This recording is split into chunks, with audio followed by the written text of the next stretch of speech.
Electrician ভাইদেরকে আজকে একটি ইউটিউবের ওয়ারিংয়ের কাজ দেখাবো।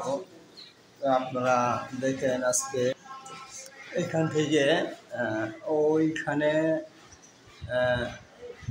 একটি ফেজ, একটি নিউট্রাল, একটি আর্থিং, একটি পয়েন্ট ওখানে গেছে।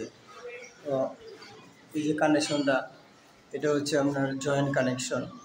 তো এখানে নিউট্রালটা জয়েন করে দিচ্ছি, আর পয়েন্টটা সোজা সুইচবোর্ড থেকে সোজা ফ্যান বক্সে পয়েন্ট এখানে আসবে। তো আর এই পাওয়ারটা আপনার এখান থেকে এসে ফ্যান বক্স থেকে ডাইরেক্ট ডিভিতে চলে যাবে, আর এই পয়েন্টগুলো ডাইরেক্ট এই বক্সে চলে আসবে।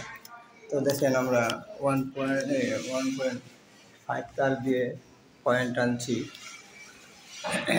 1.5 দিয়ে হচ্ছে আপনার ফ্যান লাইট টানলাম, আর পাওয়ারের জন্য 2.5 RM দিয়ে আমরা টানলাম। তো এই হচ্ছে আমাদের আজকের ইয়াগুলি দেখেন।